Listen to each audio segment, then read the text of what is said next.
nouvel épisode à notre chapitre municipal maintenant. On parle régulièrement des candidats de vos communes depuis plusieurs semaines, mais encore faut-il qu'ils le soient officiellement. Chaque liste doit être déposée à la préfecture d'ici au 6 mars, sinon pas d'élection possible. Carle Laboureux.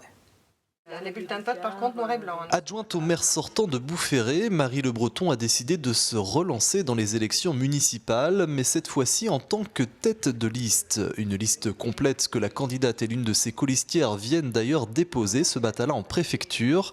Un acte dorénavant obligatoire pour tout candidat, dans une commune de plus comme de moins de 1000 habitants, mais un acte qui donne également en quelque sorte le coup d'envoi de la campagne électorale. Le sentiment, c'est de passer maintenant à autre chose et de préparer confortablement et sereinement nos projets.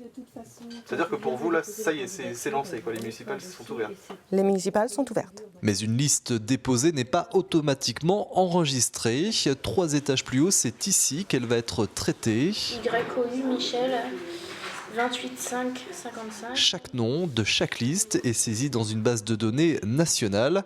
Objectif, vérifier, contrôler et surtout valider.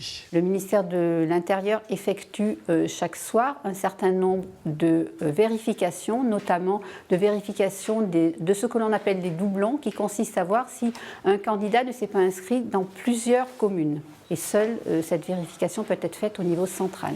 Et ce n'est qu'après ces contrôles, soit dans les 4 jours après son dépôt en préfecture ou en sous-préfecture, que la liste est officiellement enregistrée. Ouvert depuis jeudi dernier, le service de dépôt des candidatures accueille les candidats jusqu'au 6 mars, 18 h pour le premier tour.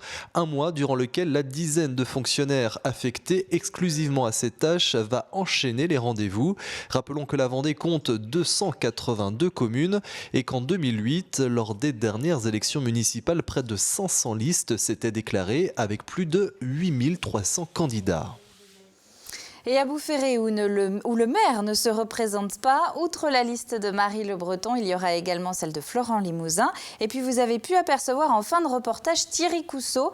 Lui est candidat de la gauche aux Herbiers, où se présentent également les députés Véronique Besse et Myriam Violot, actuelle adjointe à la culture. Et puis pour être tout à fait complet, nous avons entendu hier 2 têtes de liste de Talmont-Saint-Hilaire, où 4 listes se présentent en tout. Nous entendrons les 2 autres demain vendredi.